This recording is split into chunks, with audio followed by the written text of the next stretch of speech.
In an Oklahoma college town, the community was shaken when beloved teen athlete Jesse Butler was accused of a campaign of sexual violence against two teenage girls. He pleaded no contest to 10 rape-related charges and violating a protective order, while victims described terror no one their age should know. Video, medical exams, and phone records painted a devastating picture, yet families wept when the sentence came. Under the youthful offender law, Butler's 78-year term was suspended, leaving him free under supervision until he turns 19. Protesters erupted outside the courthouse demanding answers, and now Butler returning to court with more outrage from the public. We have the latest. I'm Vinny Politan. Thank you so much for joining us tonight here on Closing Arguments. Great to have you aboard.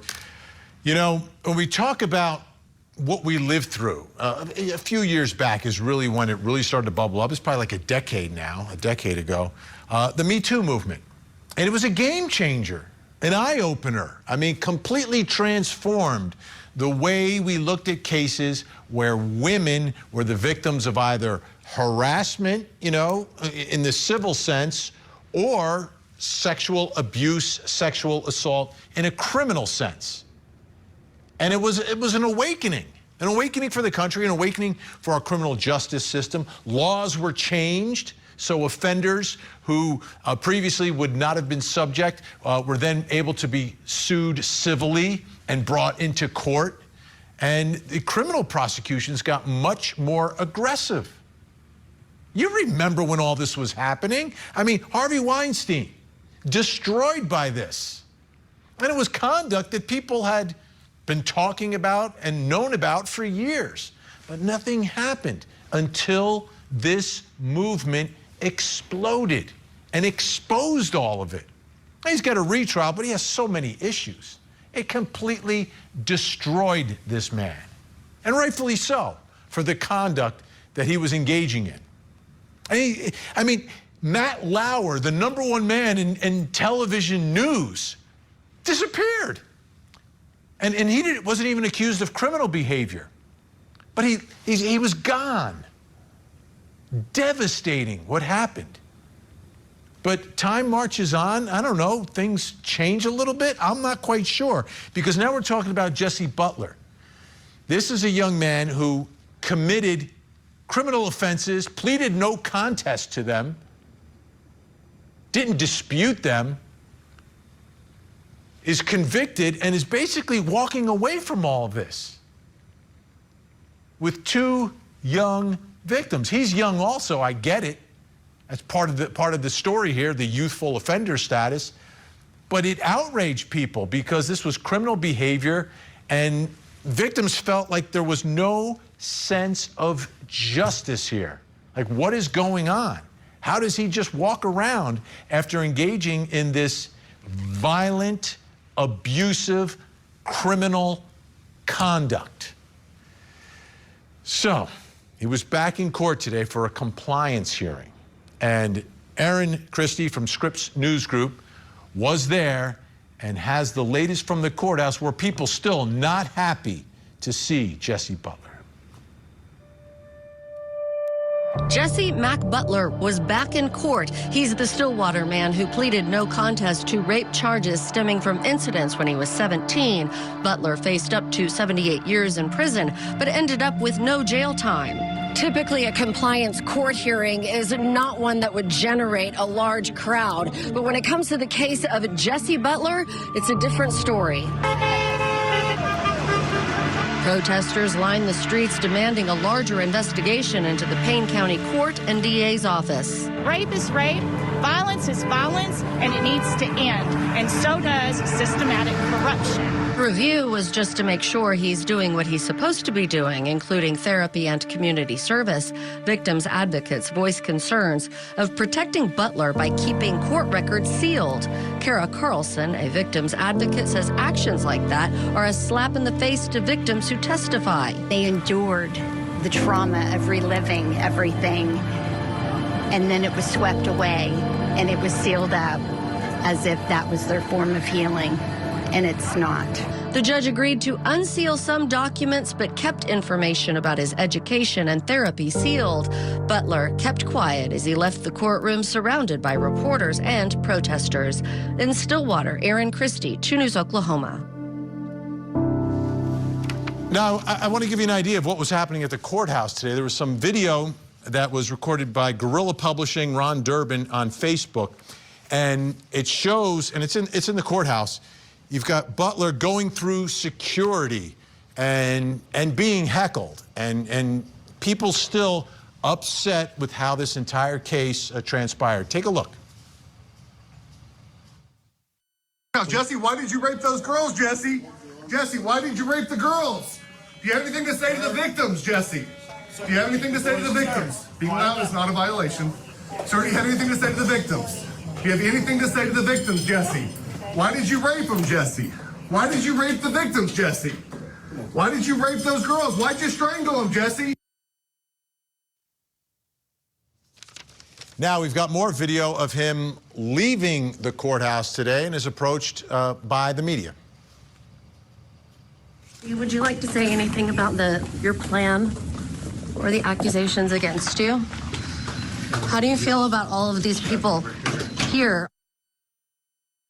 All right, let's bring in our think tank. Joining me in studio tonight, live, criminal defense attorney, former assistant state attorney, Miami-Dade County, former assistant DA in Atlanta, Georgia, Darrell Cohen, along with criminal defense attorney, law professor Meg Strickler, and the man behind the glasses, criminal defense attorney Josh Schiffer.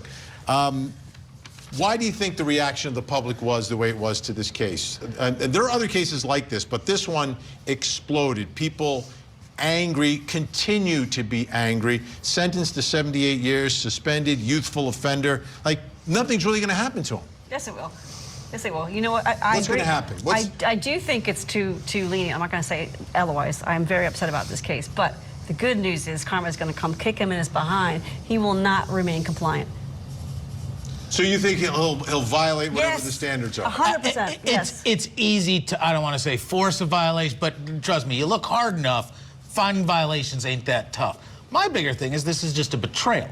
And everybody's been betrayed, so everybody's kind of rightfully bent out of shape about it. I'd be really upset if this was my community, if this was related to anybody that I was related to, because you expect justice, you get promised things, and then it gets ripped away in an arbitrary and capricious manner that you don't understand. I don't like the fact that he didn't receive incarceration time. In fact, I hate the fact, but as long as he does the right thing now, the public will not need to get mad, they'll get even, because I sort of agree with Meg that he is going to trip and fall, and if he trips and falls, he's going to trip himself directly into incarceration. So in some of these cases, information is sealed to protect victims. This, it seems like things are being sealed to protect the defendant. That's the feeling that they have. And that's more betrayal, because what the justice wants, or what the public wants, is transparent justice and accountability. They've been given a nibble of that. They know enough, but they're not getting the full measure, and it's the full measure that they demand, because people that do violent, horrific things to young girls should go to prison is the general consensus. Exactly. He's not in prison. That's a betrayal. You see these victims and the way the victims spoke. And then we have a video as well. This man has violent tendencies, has issues beyond issues. It is not okay. Now, the Youthful Offender Act in general, and just a more common law kind of description, I think is a good thing. I think if you do trip and fall when you're a young person, you should be allowed chances. This is not that. This is sexual assault. This was digital penetration. 2 different women. And 2 different women. And remember, when we have first offender, sorry, Darrell, when we have first offender, we don't let it happen on certain kinds of cases, like sex cases. We don't let you do you get one shot. It's not appropriate for the kind of charge. This would leave a lot of people real upset. And you oftentimes hear how the reason it worked out like that is to protect the victim. what happens to these victims during trials is sometimes as bad or even worse kind of than the crime, because it's reliving something that was already horrifically traumatic. Now they're doing it. Well, he didn't send him to trial. He didn't dispute it. I know. Which I think that's the least he could do. That's step one in a process that he needs to undergo. And he needs to be under the microscope every minute of every day as long as he lives. And believe me, he will find that he made a major mistake. Whether he ever admits it to you, to me, to any of us, that's one thing. But he will find that he did. He'll find himself under that microscope. And I agree with Meg, he's going to trip and fall. All right, so what's the impact now, right? Because that's a big part of this. Let's start, you know, locally in this community, in these schools. How does this impact young men? How does this impact young women? It empowers the men to do this again? Absolutely, yeah. And to videotape it? He's a good guy. He didn't mean to do it. He made a big, bad mistake. You can't have that message. Correct. The message has to be, if you make a major crime happen because you did it, it needs to be punishment commensurate.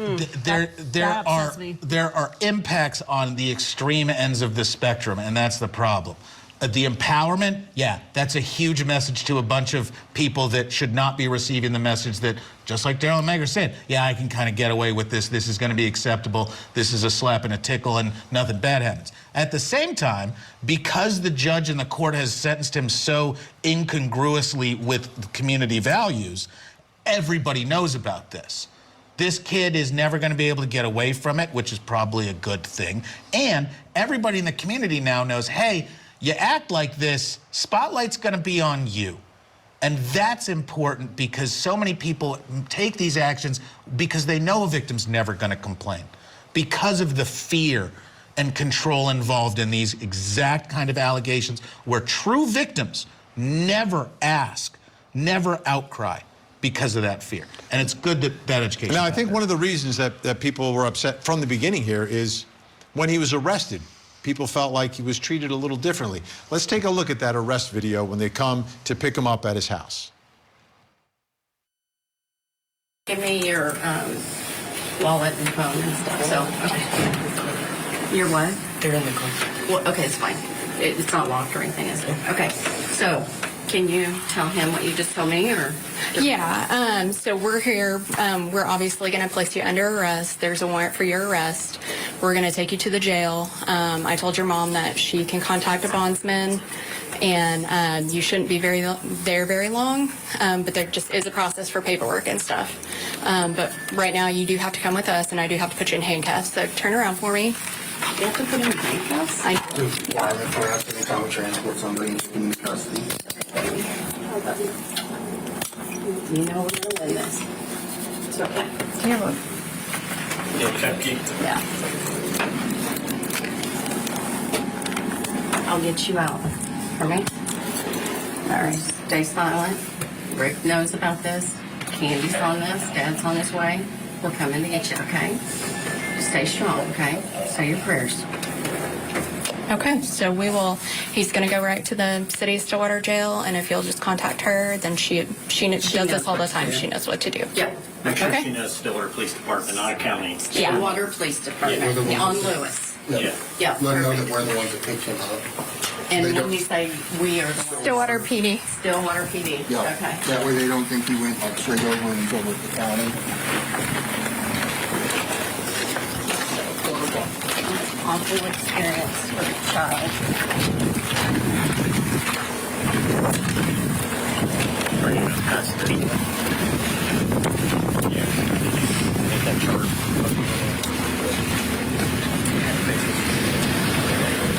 I'll pat you down. Spread your feet for me.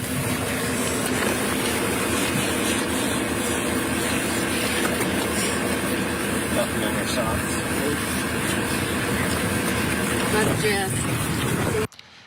Now, some people criticize police before, and I want to put some context in this because there's a couple ways I think you can look at this. Number one, we have seen so many videos where we're like, you know, police inflamed the situation. Here, clearly they de-escalated this to make it very calm and very safe for everyone. But on the other hand, people look at that and they say, huh, I've never seen a police video like that before. YouTube. Yeah. I'm just a little bit perplexed. I must have been living under a rock in the prosecutions that I've had, the defenses I've had in all of the jurisdictions. Never have I heard anyone charged with rape unless the circumstances were so unique that, oh, you're just going to be in just for a little bit and you'll get a bond. Bonds are not normally granted easily on a rape charge. Here in Georgia, you don't get out. You have to file a motion to set bond. You're in there for weeks, period. If you're lucky. Judge doesn't even have the lucky. jurisdiction to grant you bond. Correct. And I definitely see why a lot of people would view that video and go, whoa, that's showing clear favoritism for one of a variety of reasons. Right. My response to that is no, that's a perfectly wonderful, de-escalated, soft arrest, and a lot of arrests do look like that. The real problem is on bad officers and bad law enforcement that could have arrests like that and insist on using overarching violence and aggression. To be fair, though, and there are times where the person being arrested is not complying as well. 100%. Listen, every case I've ever had that has the word sex in it. Yeah. And it could be prostitution, could be the, the pandering, it could be the indecent exposure, which were all misdemeanors, a lot less. They are so mean to my clients. Oh, yes. They are manhandling them, and they can be 16 years old. They can be 17 years old. That is not what this case is. So teenagers, I'm shocked by that. Yeah, teenagers get taught a lesson by law enforcement a lot of the time, and you'll even hear from the, oh, no, don't worry, I gave them a good, because they feel like they're almost parenting. But it depends on your community, depends on your cops. I'm just so disappointed in the fact that he was given a bond instanter, immediately, quickly. Don't worry about it. You'll be in and out. No big deal. Sorry. Unrealistic. Doesn't fly with me. And plus, we are not mentioning it, but his skin color and his richness is what happened to him. There's some assumptions you can get into that get real awful pretty quick. Mm-hmm. Now, the big picture, and we only have a few seconds left here. I started this whole conversation talking about MeToo. Do you believe the pendulum has started to swing back in the other direction a little bit, and is that at all connected to what's happening here? Yes and no. That's how I feel. Yes, I think it has swung back a little bit, and it probably needed to, but I don't think it has anything to do with this. I think this was a one-off. I think the judge was wrong. I think the entire system went bad. It was a fault that can't seem to be corrected. That's why I think karma's going to happen. Yeah. They'll violate. It doesn't matter how it's swinging. Your job as a defense attorney is to yank that pendulum off and beat people around the room with it till you win. All right.